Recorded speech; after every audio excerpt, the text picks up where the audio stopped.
सभी को जय मसीह की। मैं विश्वास करती हूँ कि प्रभु यीशु मसीह के नाम से आप सब कुशल से होंगे। तो आज मैं आपको एक बहुत बड़ी गवाही बताने जा रही हूँ।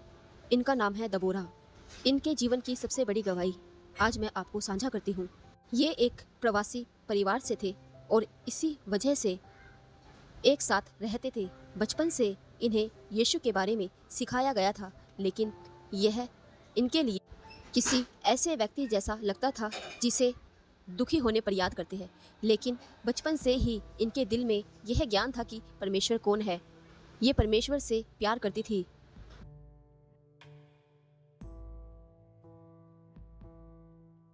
फिर इनके जीवन में घटनाएं घटी और ये बड़ी होने लगी। लगभग 5 से 6 साल की उम्र में इनके साथ यौन शोषण हुआ। उसके बाद इनके अंदर एक डर बैठ गया। इनके माता पिता ने एक प्रवासी परिवार के रूप में पूरी कोशिश की, लेकिन अक्सर इन्हें इनकी बहन और भाई उपेक्षित महसूस करते थे, जैसा कि कई प्रवासी परिवारों के साथ होता है। ये अकेले रहने वाले बच्चे थे। वहां से इनका डर और बढ़ने लगा। 16 साल की उम्र में ये पूरी तरह से शराब की आदी हो चुकी थी। इनसे किसी ने पूछा, क्या तुमने कभी किसी को बताया कि तुम्हारे साथ क्या हुआ था? इन्होंने उत्तर दिया, नहीं, मैंने यह किसी को नहीं बताया। इन्हें लगता था कि अगर ये अपने माता पिता को बताती तो वे इन पर शर्मिंदा होंगे और यह इनकी संस्कृति में बड़ा कलंक था। इस बारे में बात करना भी वर्जित था। इनके परिवार में भावनाओं या असली समस्याओं के बारे में बात नहीं की जाती थी। अगर बात होती भी थी तो केवल अच्छी चीजों के बारे में। इसलिए दबोरा ने किसी को नहीं बताया। 16 साल की उम्र तक ये पूरी तरह शराब की आदी हो चुकी थी। स्कूल जाने से पहले भी पीती थी। यह किसी को इम्प्रेस करने के लिए नहीं था, बल्कि इसके लिए इन्हें लगता था कि इन्हें खुद को सुन करने की जरूरत है, क्योंकि ये वास्तविकता का सामना नहीं कर पा रही थी।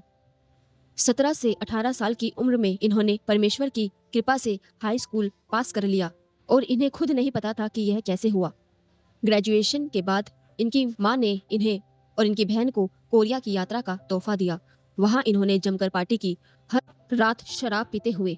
वहीं इनके साथ बलात्कार हुआ। उस रात इन्होंने खुद को बेहद गंदा महसूस किया, यह सोचकर कि यह मेरी ही गलती थी, और खुद को कोसा शर्म और अपराध बोध से भर गई। उस वक्त उन्होंने प्रार्थना करना चाहा, लेकिन इन्हें नहीं पता था कि कैसे। इन्होंने मन ही मन परमेश्वर से कहा, अगर तू सच में है तो मुझे एक संकेत दे। इन्होंने इंतजार किया, लेकिन कुछ नहीं हुआ। इनका गुस्सा फूट पड़ा। इन्होंने सोचा, मैं सही थी, कोई परमेश्वर नहीं है, यह सब एक कल्पना है। उसके बाद ये और गहरे पाप में डूबती चली गई। 18 साल की उम्र में इन्होंने अपने माता पिता से झूठ बोला कि स्कूल 1 महीने पहले शुरू हो रहा है, ताकि ये घर से दूर जा सके। इन्होंने पार्टी करना जारी रखा, लेकिन धीरे धीरे इनके सभी दोस्तों ने इन्हें छोड़ दिया और ये अकेली रह गई। इनके पास कुछ ही डॉलर बचे थे। इन्होंने अपने खाली अपार्टमेंट में बैठकर सोचा कि अब ये जीना नहीं चाहती। शैतान की आवाज सुनकर इन्होंने आत्महत्या करने का फैसला किया। गोलियां ढूंढने की कोशिश की, लेकिन इनके पास तो खाने तक के पैसे नहीं थे। ये हताश होकर फर्श पर गिर गई और जोर जोर से रोने लगी। उसी पल इन्होंने फिर से परमेश्वर से प्रार्थना करने की सोची। इन्होंने कहा, मैं मानना चाहती हूँ कि तू है। इन्होंने जोर से कहा, यीशु। तभी इन्होंने उनकी आवाज सुनी, 3 बार, हर बार और जोर से, उठो उठो उठो। तीसरी बार इनको 2 हाथों ने पीठ से धक्का देकर खड़ा किया। यीशु इनके सामने प्रकट हुए, जैसे वे अपने सिंहासन के किनारे मेरी प्रतीक्षा कर रहे थे। उन्होंने मुझे गले लगाया और बार बार कहा, दबोरा, मैं तुमसे प्यार करता हूँ। उनका प्यार वास्तविक था। मैंने उसे अपनी रग रग में महसूस किया। फिर उन्होंने मुझे अपने हाथ दिखाए। कीलों के निशान थे। मैं रो पड़ी, परमेश्वर मुझे माफ कर दो, मैंने तुझे ठुकराया, लेकिन तू सच में है। दबोरा ने कहा, मैंने जितने भी पाप किए थे उनके लिए क्षमा मांगती हूँ। यीशु ने कहा, ठीक है, मैं तुम्हें प्यार करता हूँ। फिर उन्होंने मुझे हजारों स्वर्गदूत दिखाए जो कह रहे थे, यह उसकी बेटी है। यीशु ने मुझे प्रिय देबोरा कहकर बुलाया। उस दिन के बाद मैंने चर्च जाने की कोशिश की, लेकिन मुझे वहाँ के लोगों से जुड़ाव नहीं हुआ। मैं धर्म के नियमों में उलझ गई, लेकिन मेरा एक पैर दुनिया में था और एक परमेश्वर में। यह काम नहीं करता। आपको एक पक्ष चुनना होगा। दबोरा फिर से पाप में डूब गई, इस बार और गहरे। एक दिन जब ये सैन फ्रांसिस्को से लौट रही थी, परमेश्वर ने इनसे कहा कि मैं तुम्हें एक बेटा देने वाला हूँ। यह उनकी दया थी। इन्होंने परमेश्वर को कितनी बार ठुकराया, फिर भी परमेश्वर इनके साथ थे। इन्होंने बताया कि इन्होंने एक बेटे को जन्म दिया। परमेश्वर ने धीरे धीरे इनकी जिंदगी बदल दी। परमेश्वर ने इनके दिमाग और दिल को नया बना दिया और आज देबोरा के 3 सुंदर बच्चे हैं और एक अद्भुत पति।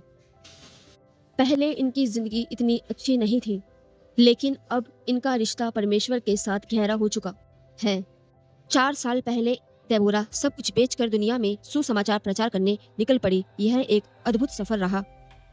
देबोरा का संदेश।